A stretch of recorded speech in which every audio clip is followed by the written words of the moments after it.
Hi అండి. అందరికీ నమస్కారం. Welcome to my channel. ఈ వీడియోలో ప్రభుత్వ పెన్షనర్లకు no income tax. Income tax కట్టవలసిన అవసరం లేదు. సో, దీనికి సంబంధించిన పూర్తి వివరాలైతే వీడియోలో తెలుసుకుందాము. వీడియోనైతే ఎక్కడే కానీ స్కిప్ చేయకుండా ఎండ్ వరకు చూసేయండి. అప్పుడే ఇన్ఫర్మేషన్ పూర్తిగా అర్థమవుతుంది. వీడియో చూస్తున్న ప్రతి ఒక్కరు వీడియోకి లైక్ చేయండి ఫ్రెండ్స్. ఈ వీడియోని తోటి పెన్షనర్ మిత్రులతో అయితే షేర్ చేయండి.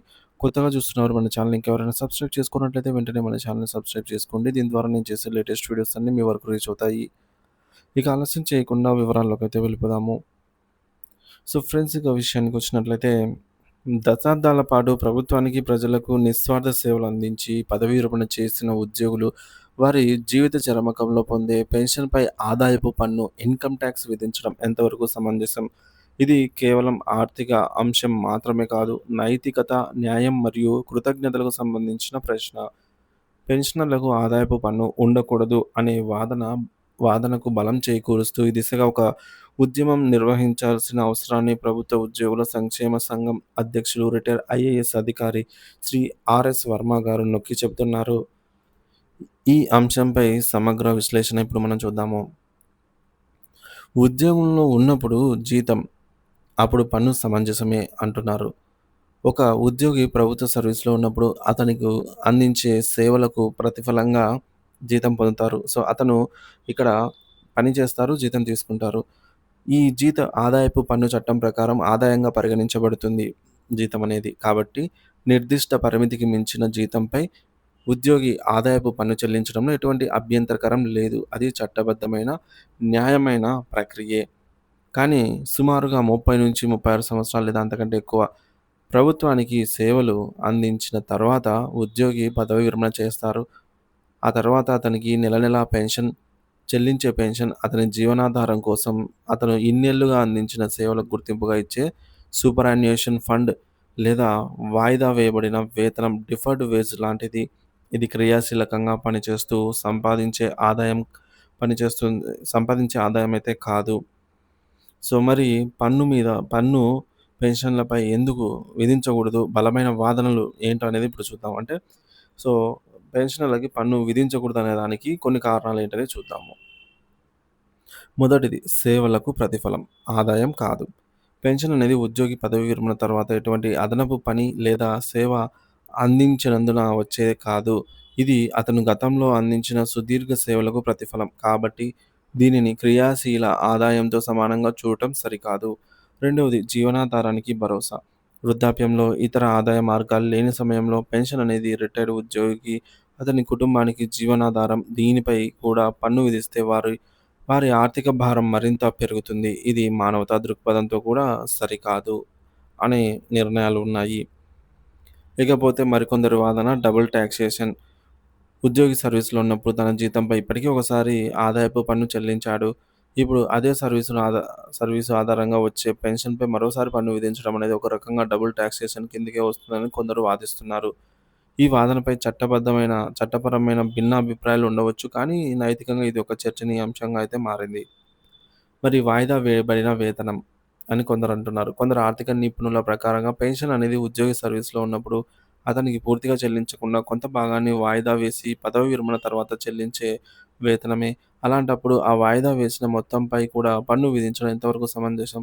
ఉద్యోగి తన మూల వేతనం నుంచి కొంత మొత్తాన్ని ప్రతి నెలా పొదుపు చేసుకుంటే ఆ కూడబెట్టిన మొత్తంపై మళ్ళీ పన్ను ఎందుకు అని కొందరు వాదిస్తున్నారు. అలాగే ఉత్పాదకత లేని దశ అంటే దేర్ ఈజ్ నో ప్రొడక్షన్ అనొచ్చు. సో, పదవీ విరమణ తర్వాత ఉద్యోగి ఆర్థిక వ్యవస్థలో క్రియాశీలక ఉత్పాదకత కార్యకలాపాలలో పాల్గొనడు సాధారణంగా. సో, అతని పెన్షన్ అనేది ఆర్థిక వ్యవస్థకు అదనపు విలువ, వాల్యూ అడిషన్స్ సృష్టించేది కాదు. ఇది కేవలం జీవన వ్యయానికి సంబంధించిన బదిలీ చెల్లింపు లాంటిది. సో, ప్రొడక్షన్ లేదు కాబట్టి టాక్స్ కూడా ఇక ప్రశ్నించాల్సిన అంశాలు ప్రభుత్వానికి చేరాల్సిన గొంతుక అంటే చేరాల్సినటువంటి అంశాలేంటో చూద్దాము. ఎమ్మెల్యేలు, ఎంపీల పెన్షన్‌లు టాక్సేబుల్ కానప్పుడు ప్రభుత్వ ఉద్యోగుల పెన్షన్ ఎందుకు టాక్సేబుల్ అవుతుంది? సో, ప్రజాప్రతినిధులకు అనగా ఎమ్మెల్యేలు, ఎంపీలకు వారి పదవీ కాలం ముగిసిన తర్వాత వచ్చే పెన్షన్ ఆదాయపు పన్ను పరిధిలోకి రావటం లేదని ఒక వాదన ఉంది. ఒకవేళ అదే నిజమైతే దశాబ్దాల పాటు సేవలు చేసిన ప్రభుత్వ ఉద్యోగుల పెన్షన్‌లపై పన్ను విధించడంలో వివక్ష ఎందుకు? ఈ ప్రశ్న ప్రభుత్వానికి, పౌర సమాజానికి చేరాలి. రెండవది, పెన్షన్ అనేది ప్రాథమిక హక్కు. గతంలో సుప్రీం కోర్టు డీఎస్ నకారా కేసు వంటి చారిత్రాత్మక తీర్పులలో పెన్షన్ అనేది ప్రభుత్వ దయ కాదు, అది ఉద్యోగి ప్రాథమిక హక్కు అని స్పష్టం చేసింది.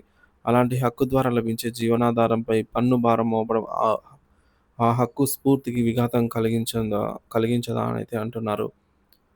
మరికొందరు రైతులతో సమానంగా చూడాలి. భారతదేశంలో వ్యవసాయ ఆదాయపుపై పన్ను లేదు. రైతులు దేశానికి అన్నం పెడుతున్నారు కాబట్టి వారికి ఈ మినహాయింపు ఇచ్చారు.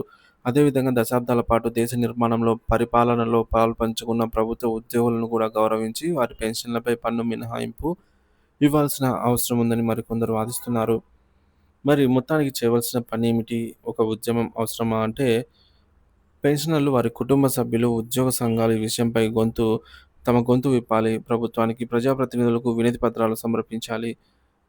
అలాగే ఈ అంశంపై అవగాహన కల్పించడం ద్వారా పెన్షన్‌పై పన్ను ఎందుకు సరికాదో వివరిస్తూ ఈ సందేశాన్ని స్నేహితులు, కుటుంబ సభ్యులు, సామాజిక మాధ్యమాల ద్వారా విస్తృతంగా ప్రచారం చేయడం ద్వారా అయితే సాధించుకోగలము. సంఘటిత పోరాటము, పెన్షనర్ల సంఘాలు, పౌర సమాజ సంస్థలు ఈ డిమాండ్‌ను ఒక ఉద్యమం రూపంలో ముందుకు తీసుకెళ్లాలి.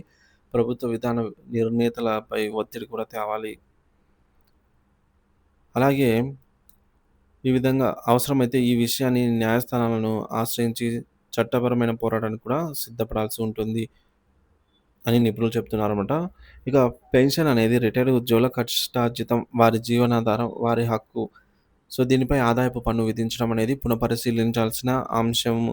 శ్రీ ఆర్ఎస్ వర్మ లాంటి అనుభవజ్ఞులైన అధికారులు ఈ దిశగా చేస్తున్న పిలుపునకు స్పందించి పెన్షనర్లు, ఉద్యోగ సంఘాలు, పౌర సమాజం కట్టుకలిసిగా కృషి చేసి పెన్షనర్లకు ఆదాయపు పన్ను రద్దు అనే లక్ష్యం సాకారం కాగలదు. ఇది కేవలం ఆర్థిక ఉపశమనం మాత్రమే కాదు, దశాబ్దాల సేవలకు ప్రభుత్వం ఇచ్చే నిజమైన గౌరవం కూడా అవుతుంది.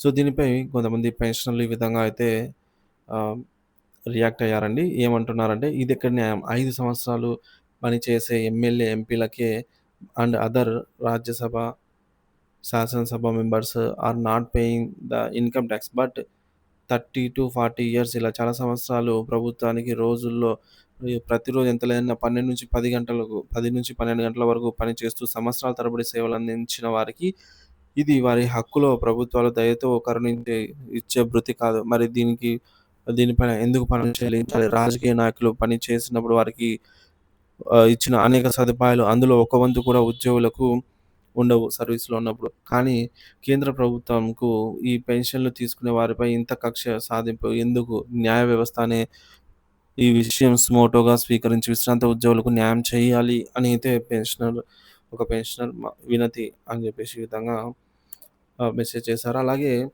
మరొకరు, సార్ నేను ఐటీఆర్ 1921-22 ఫైల్ చేయలేదు. ఆడిటర్ డిలే చేశారు. నాకు 26,000 రావాల్సి ఉంది. నేను ఏమి చేయాలి? నాకు డీఏ అరియార్స్ ఇవ్వకుండానే ఐటీ రికవరీ చేస్తున్నారు అంటున్నారు. సో, చాలామందికి ఇదే ప్రాబ్లమ్ అండి. డీఏ ప్రకటించినప్పుడు దాని తాలూకా అరియర్స్‌ని 3 సమాన వాయిదాల్లో చెల్లింపులు చేస్తామని అదే జీవోలో పేర్కొనడం సహజమే. తెలిసిందే అన్నమాట. ఆ విధంగా డీఏలు చెల్లించకపోయినా సరే దాని తాలూకా టాక్స్ అనేది డిడక్ట్ చేస్తున్నారని చాలా, అంటే చాలామంది ఉద్యోగ పెన్షనర్లు ఈ విధంగా ఆహ్, ఆవేదన చెందుతున్నారనమాట. ఇక నేను 2,00,000 పైనే టాక్స్ కడుతున్నాను. ఎప్పటినుంచో గొంతు ఎత్తుతున్నా. నో యూస్ అనైతే అంటున్నారు. సో, ఈ ఈ అంశం ఇప్పుడొచ్చింది కాదు. ఎప్పటినుంచో మేము టాక్స్ కడుతున్నప్పటి నుంచే, మేము ఎప్పటినుంచో ఈ అంశంపై గొంతు విప్పుతూనే ఉన్నాము. కానీ ఇది సాధ్యపడేలా లేదు అని కూడా మరికొందరు అంటున్నారు. మరి దీనిపైన మీ అభిప్రాయం ఏంటి? ఇన్‌కమ్ టాక్స్ అనేది పెన్షనర్లకు సమంజసమేనా? సో, పెన్షనర్లు ఇన్‌కమ్ టాక్స్ కట్టి తీరాల్సిందేనా? లేదా ఏమైనా మినహాయింపు కోరవచ్చా? ఉంటే ఎలా కోరవచ్చు? సో, దీనిపై మీ అభిప్రాయం ఏంటనేది కామెంట్ రూపంలో తెలియజేయండి friends. Thank you for watching this video.